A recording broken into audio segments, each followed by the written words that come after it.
A China mais uma vez consolida sua estratégia de exportação em altíssimos volumes, fazendo com que tenhamos mais e mais recordes na balança comercial, apesar de toda a fragmentação global e também das tarifas, né, nos Estados Unidos. Agora, como que funciona tudo isso e quais são os últimos números de 2026? É sobre isso que a gente vai falar no capítulo de hoje.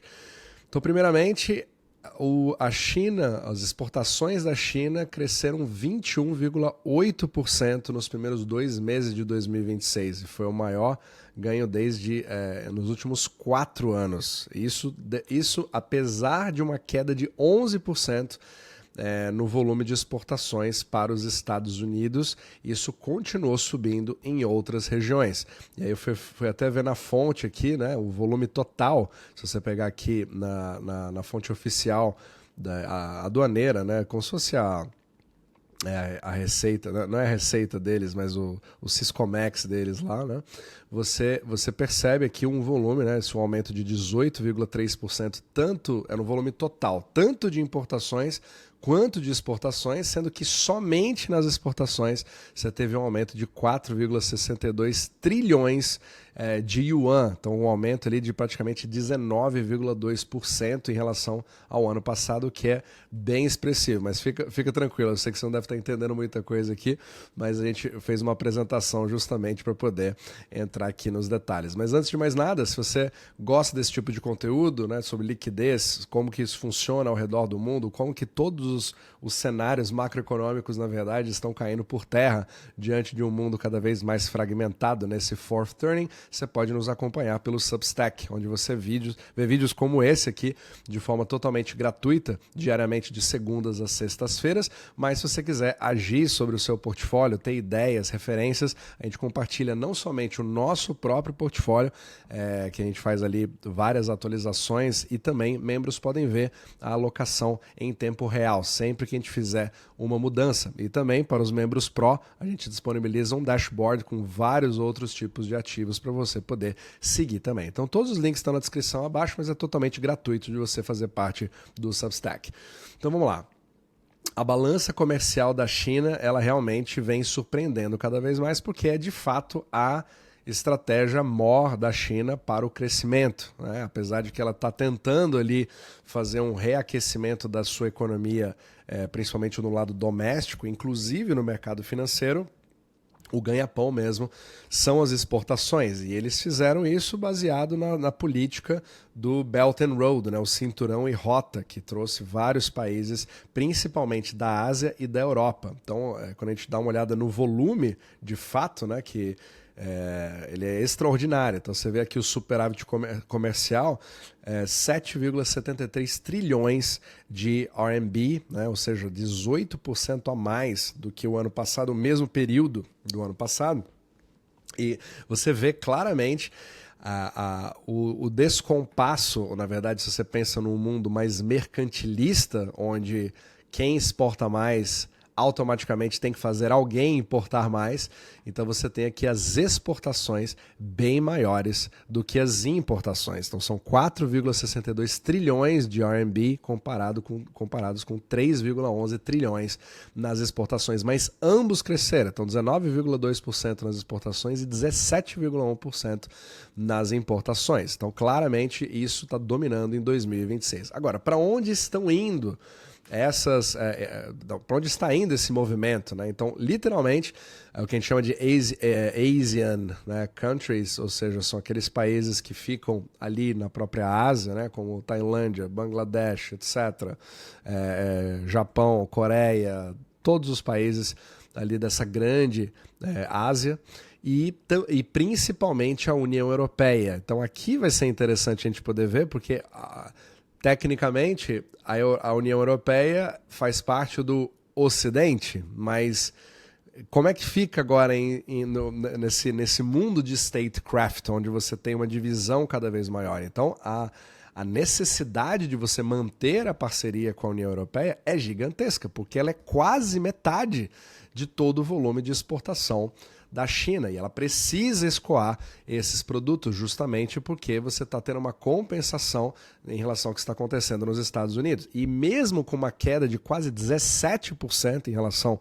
ao ano passado das exportações para os Estados Unidos, eles continuam ainda representando 609 bilhões de RMB. Ainda é uma quantidade significativa. Então, essa que é a grande questão. Quando você observa esse tipo de triângulo aqui, você vê claramente por que a China precisa, né, pensar nos seus interesses e diversificar os parceiros, só que os Estados Unidos ainda tem aquele trunfo de ter os consumidores que pagam mais. Então você tem aumento de volume, você tem aumento de RMB, mas eu não consegui encontrar a lucratividade média, né, para ver se ela reduziu, e ela veio reduzindo em alguns momentos também. Então é a grande questão que a China precisa lidar.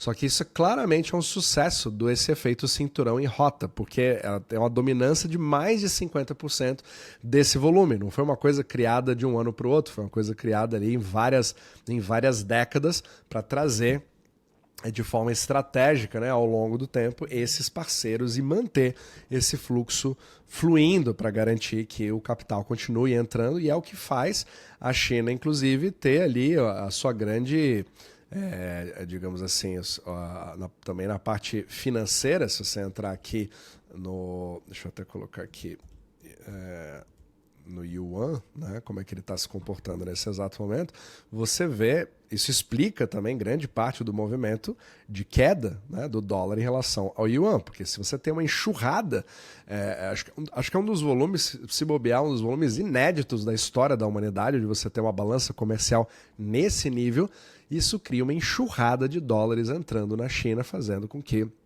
obviamente eles se tornem mais baratos em relação ao Yuan, além de ele já vir caindo em relação às outras moedas ao redor do mundo. Então, antes a gente tinha ali quase 7 e alguma coisa, né, no último pico, 7,34, que foi até uma certa preocupação, porque a China ela tenta manter, né, em uma certa banda, e agora eles estão claramente deixando esse dólar ficar mais fraco. Isso, em princípio, atrapalharia essa estratégia, mas apesar disso, ela continua. Então, muito interessante ver o que vai acontecer com os meses subsequentes, sendo que no Japão é um pouco diferente, né? No Japão, o iene vem perdendo valor em relação ao dólar e faz com que fique um pouco mais competitivo para a China, mas isso, por enquanto, não criou problemas significativos, pelo menos nessa parte.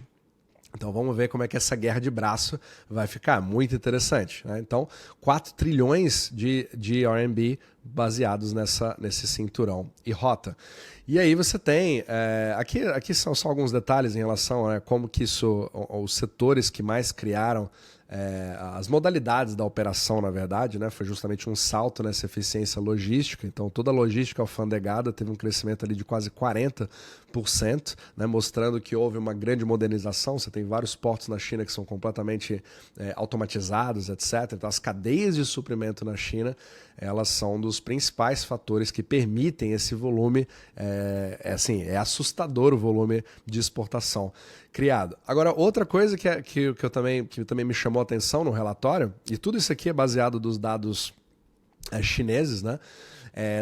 De quem foi o protagonista disso, e foram as empresas privadas. Então, quando você olha aqui, foi um aumento, inclusive, de 22% em relação ao ano passado, né? Mais de quase 60% do total foi gerado por empresas privadas. Então, é um motor dominante, né? Mostrando ali a penetração em novos mercados. Talvez você veja ali, o Brasil com certeza também faz parte disso, porque não é somente os países asiáticos e a Europa, mas a América Latina também vem tendo um crescimento. E a pauta aqui é o alto valor agregado, né? Principalmente dos produtos eletromecânicos, que eles chamam, que representou literalmente assim, a maioria esmagadora de toda essa pauta, né? Depois você vem com aqueles produtos um pouco mais camisetas, etc., bugigangas, tal, que continua nessa base, e aí você tem a menor parte de produtos agrícolas, porque claramente eles precisam muito mais deles para sobreviver do que exportá-los.